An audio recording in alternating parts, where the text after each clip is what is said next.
One of my clients messaged me the other day and she said, I can't believe how much you've been traveling. And I wanted to actually come in here and create a video around the craziest adventures that I've had because honestly, my husband and I, we've had some pretty crazy adventures.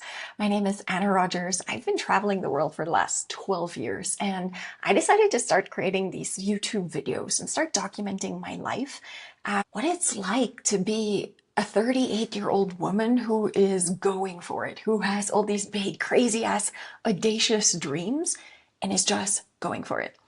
So we've been traveling for the last 12 years. We haven't had a base in the last 12 years. Yes, we've stayed in certain places for longer. So for example, there was a period where we lived in Thailand. We lived in Chiang Mai for a good 6 to 8 months. We lived in Mexico during COVID and we were there for about a year. And so we've had bases, but we've been pretty nomadic. Until now, everything that I own fits in one large away suitcase and a carry-on bag, which is pretty insane. Although now we have a storage unit in Mexico, which we're actually emptying because we are planning on making Bali our base. I wanted to create a video about the craziest adventures that we have had so far. And it's been a lot. And so I would say if I had to rank them, I would say that number one would definitely be the time where we went to Everest Base Camp. Now, we did this a couple of years back, maybe 2018 or 2019. I can't quite remember. But I just remember this one very specific moment where I had to wake up at 3 a.m. and I really had to go to the bathroom. And this was maybe around day 4 of the trek. And we were staying in this tea house and the bathrooms were outside. So you had to put on all your clothes and it was negative 10-degree weather, something ridiculous. I had to put on all my clothes and go and walk to the outhouse and pee. And I remember just lying in bed going, oh my gosh, I don't want to dress up. I don't want to go into cold. But I was just I can't, I need to go to pee. And so I put on all my clothes, I put on all the layers and the thermals, and I walk outside. I had this little flashlight, and I get to the outhouse. It was freezing. I was so cold. You could just see the smoke coming out of your breath. And I remember looking at the toilet. They had I don't know, kind of like a floor toilet, and it was all frozen. And there was a stick right next to it where you had to break the liquid, the frozen liquid before you could pee. And I remember thinking to myself, what the hell am I doing here? This is crazy. I come from the Philippines. I am not used to weather, extreme weathers. I grew up with one weather temperature. It's hot. It's hot. It could be raining, but it's still hot. And so I remember being there going, what am I doing? This is insane. And there were so many things that happened in that adventure that honestly was just crazy. I got really bad case of altitude sickness. And it was maybe around day 6 and we were doing an acclimatization climb. And so you hike up to a really high point to see how your body responds. And I was already tired. We've been walking for 6 days. At that time, it was probably one of my first big hikes. And it was crazy to do one of my big hikes, this Everest Base Camp, but here we are. And I remember we were walking uphill, and then all of a sudden I feel whoa, things start getting shiny and bright, and I started getting a bit dizzy. And I had to sit down, and my guide was just ooh, you're hitting your peak when it comes to the altitude here. And the only way that I could describe it was I felt all of a sudden I took some magic mushrooms and I got really, really high. All of a sudden I was hallucinating. And so I was just I can't go any further. And so I start walking a little bit lower. So Tom was able to go higher. I had to go down to get rid of the dizzy spell. But that wasn't a good sign because that meant that I was going to get altitude sickness. And so the whole point of the acclimatization climb is trying to get used to it and you go down a little bit. So I ended up getting really, really, really sick. And by the time we got to base camp, I couldn't actually get to the summit point. I couldn't get to the peak. We had to stop in the rest house, and I was so delirious. I had altitude sickness, I had a stomach bug.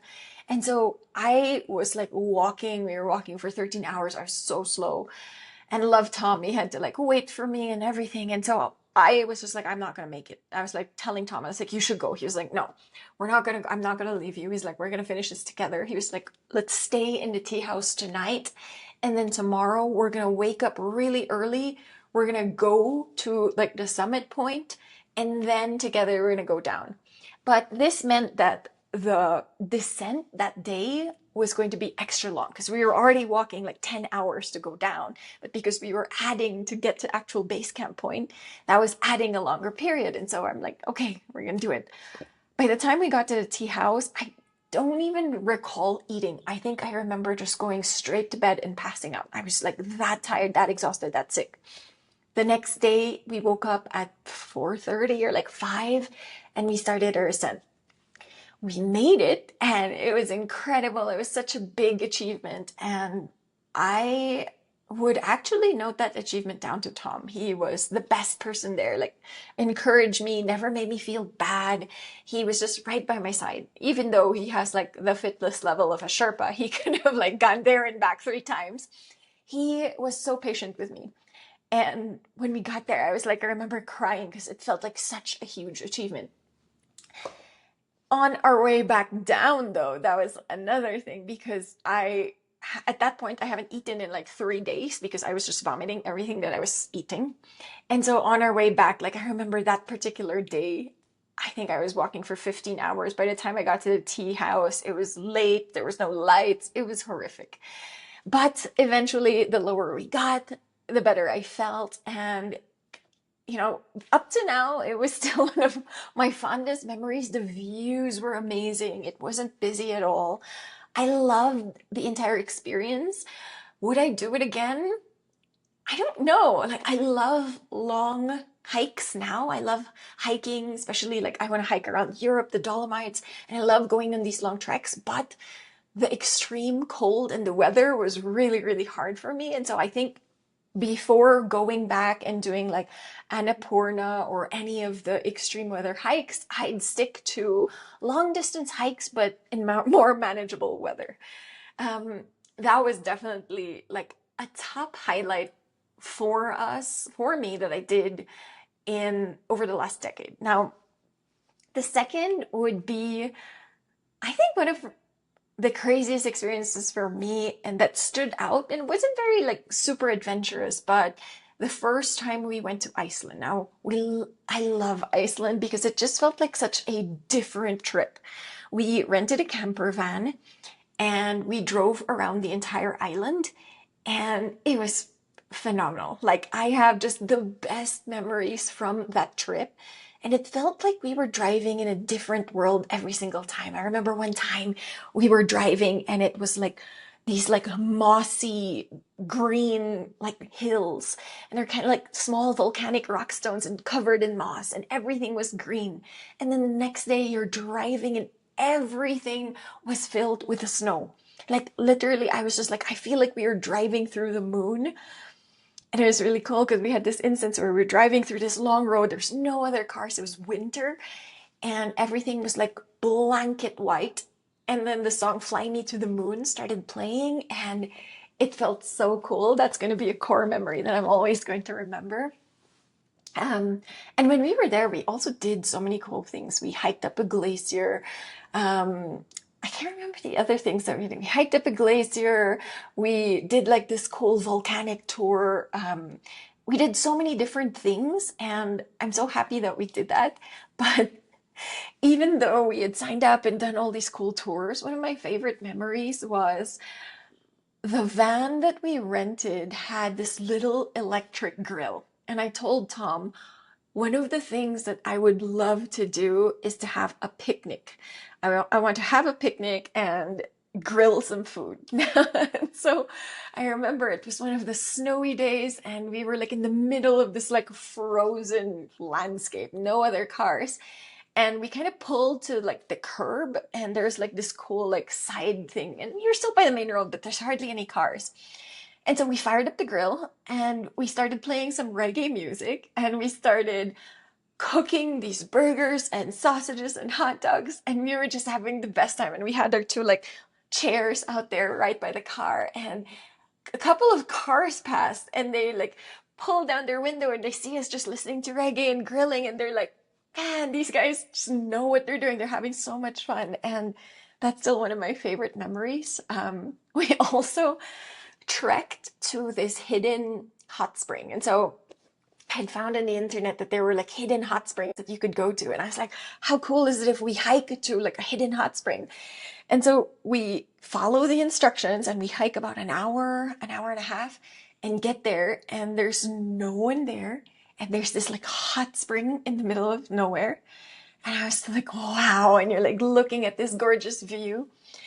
And we remember like changing very quickly into our swimmers. And we got in, and then we sit down, and we're just like, it's not so hot. We realized that the hot spring was not very hot. And in fact, we started to get really, really cold. And so we tried forcing it. We're like, no, we'll warm up a little bit. And we even shared like a drink. And then afterwards, I'm just like, it is way too cold. And so we got out, and we were like trying to get dressed, trying to change back into our thermals. We were falling all over because we were laughing. And by the time we trekked back to the van, my one-piece swimsuit was rock solid. Like it was like rock solid. It felt like it came straight from a mannequin, and it was rock solid because it was that cold. And I was just like, oh my gosh, I've never experienced this ever in my life.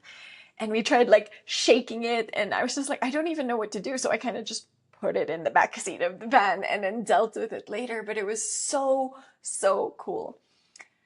Yeah, like Iceland will always be like a top core memory for us. I'm trying to think of other ones that are a lot more recent. And so for me, I think it's a toss-up. Ooh, it's a toss-up. Okay. The third one is when we went trekking in Patagonia. Now, Tom and I love trekking. It's something that we've just absolutely fallen in love with. And when we were in South America, this was maybe about 3 years ago. When we were in South America, we decided to do this 5-day trek in the Patagonian jungles. Now, we packed everything in our bags and everything we carried, our tents, our food. And it was just such a cool experience because we felt like it was just us. You know, yes, we would meet a couple of people, but honestly, the trail was so quiet, and we felt like we had the entire trail to ourselves. And the reason why I remember this with such fondness is we just had the best time. Tom and I just spent the entire time laughing. I remember Tom was just like, what's in this bag, when he was carrying it? Because he was carrying majority of the weight. And he was just like, what is in this bag? Why is it so heavy? I was like, oh, don't worry about it. And then every time we'd get to the campsites, I would cook like a 2-course meal or 3-course meal. And Tom's just like, oh, this is all food. And I was like, yeah, I was like, we can be camping, but I want to eat really nice food. And so we had a good laugh about that. But it was so cool because the landscape of Patagonia is phenomenal. You experience so many different things. You could see the peaks of the glaciers. You could see these cool forest trees, and we just had incredible scenery throughout the 5 days. And for me, it was a toss up between just like seeing the sights. I remember there was this one time where we set up our tent, and then we were like, we still have time. We really made good time. Let's go up the viewpoint. And when we got there, it was so beautiful. There was no one there. And we just sat there looking at this cool like lake. I can't even remember what it was. And there was a fox that we were watching, and the fox was there, and it was just such a cool experience. We had great weather, but there was also, I remember one particular day, Tom and I just were walking through the forest, and we just get attacked by mosquitoes. A ton of mosquitoes just kept flying at us, and we had like bug spray, and we were like coating ourselves in bug spray, and I was just like, I'm gonna start running.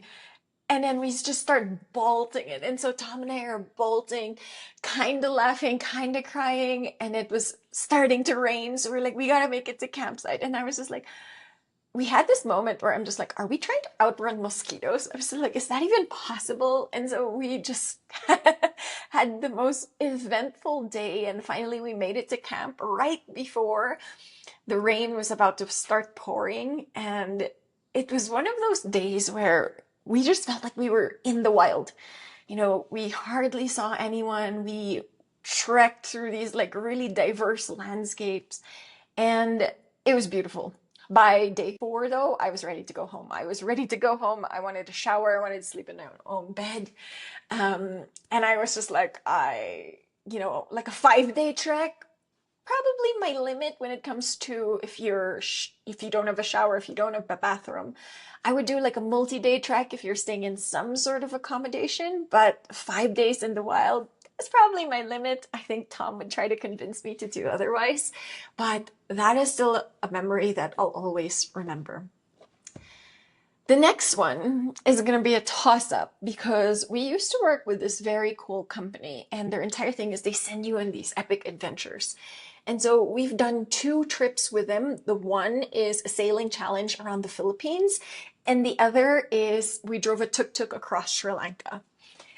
I think for me, though, saying it out loud, the tuk-tuk takes the winner because although it was cool sailing around the Philippines, because I grew up there, it didn't feel like anything quite different. Yes, it was still a little bit different, but it felt familiar at the same time. So I'm going to choose Sri Lanka because driving a tuk-tuk around a country is a freaking trip. So first of all, they organized the entire experience as if it was like an amazing race style.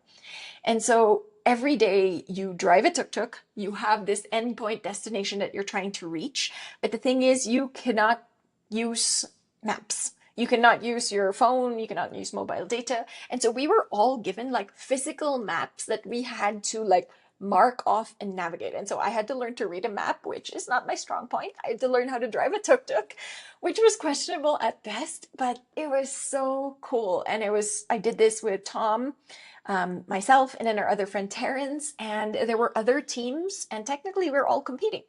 And so it wasn't a race where you had to get there first because you were actually collecting points by doing certain activities along the way. And so I remember one of the challenges was they gave us the equivalent of, let's say, $10, the equivalent of $10 in the local currency. And they're like, your job is to go to the local market, buy the ingredients for a fish curry, and then you have to knock on a stranger's door and ask them if they can teach you how to cook this curry. Now, if you did this anywhere in Asia, they will hands down welcome you and be like, come on in, it's amazing, blah, blah, blah. If you did this in the US or in the UK or in other countries, they will look to you as if you were crazy. They'll be like, absolutely not. Who is a stranger knocking on my door? But the Sri Lankans were amazing. And so we ended up knocking in this person's house, and he invited friends, and there was like a lot of us there, and we were cooking this curry, and it was just such a cool experience. Some of the other teams, they were like, oh my gosh, they called their family members. Family members came and joined us, but every single team had the same experience. Everyone was so welcomed by the people, which was so cool. You know, one of my favorite things about traveling is meeting the locals. It's meeting people and getting to interact with people from all walks of life. And this is something that we've done in all our travels, especially in the beginning phase. I think when we were like backpacking and traveling and like living local, we had a lot more of these interactions, which is one of the reasons why we love like doing Airbnb experiences. You get to interact with the locals. And so we did that. We cooked the fish curry. We drove through a national park, and there was an elephant right on the road. And it's crazy because they told us, if you see an elephant, make sure that you don't have any food. Make sure that you avoid the elephants because they might come. And so one of the other teams, they had completely forgotten that they had an avocado inside the tuk-tuk. And so they were taking photos of this elephant. They're like, oh my gosh, this is amazing. And the elephant just starts going towards them, towards their tuk-tuk. So they start running away. And then the elephant reaches over, tries to get the avocado from the tuk-tuk and tips the tuk-tuk over, and then finds the avocado and walks away. And our friends were just like, oh my gosh, what just happened? And so as they were telling, they were radioing us, the other team was just like, be careful, the elephant knocked your tuk-tuk. And so when we saw the elephant, it was such a cool experience, but at the same time, also slightly nerve-wracking. And we're like, should we go? What should we do? And so that, driving a tuk-tuk, we went to a school, we gave some charity donations to the school, met the kids. The entire trip was such a great experience. The company is called Large Minority.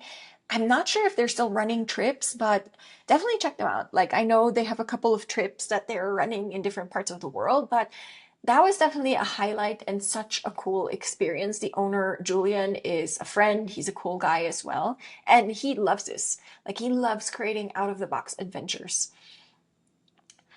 The last one I would say would be our last trip to Peru when we hiked to Machu Picchu.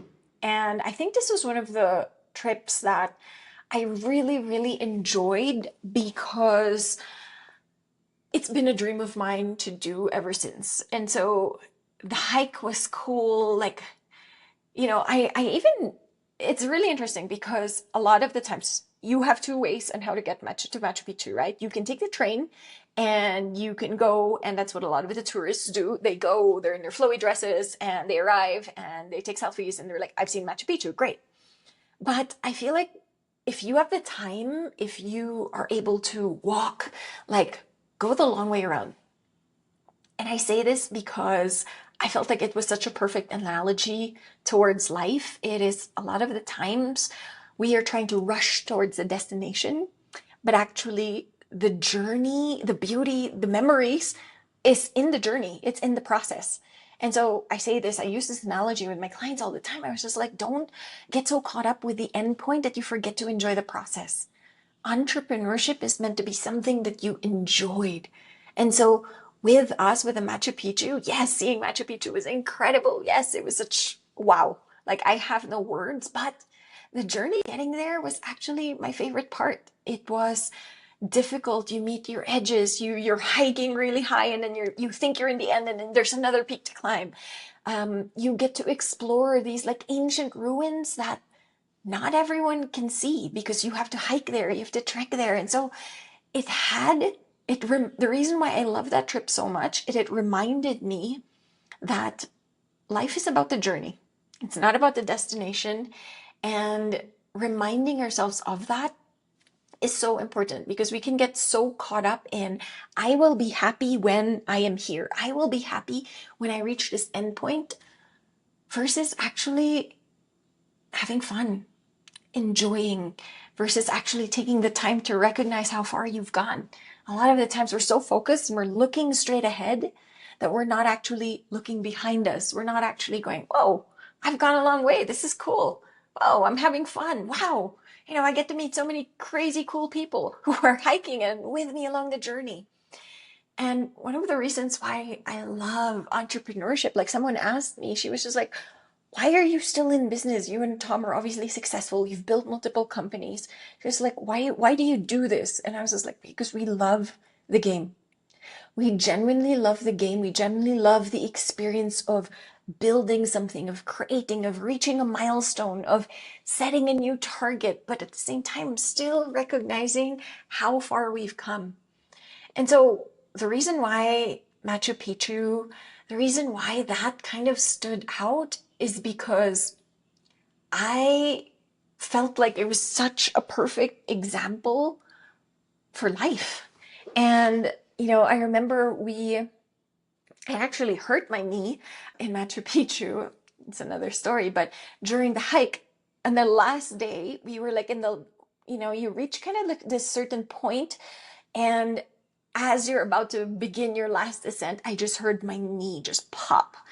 And I was just like, no way. And I bandaged my knee, take a bunch of pain meds. And I was like, I am getting there. I am going to the finish line. I'm going to see Machu Picchu. There is no way I've spent like 4 or 5 days trekking without seeing it. And so I like hobbled my way up. Tom, love him. He's used to this by now. He like got my backpack. He's carrying my backpack. And I kind of like wobbled my way to Machu Picchu, to the end point. But I remember just sitting there and looking at Machu Picchu and hearing the history about it and thinking about all the different days that we had to climb to get there. It was really cool. We had a very cool guide, and he loved like sitting us all down and giving us like these history lessons. And so we would call it story time with Fletcher, and Fletcher would just like give all these like awesome, awesome tales around where this particular building came from and the ancient civilizations that lived there.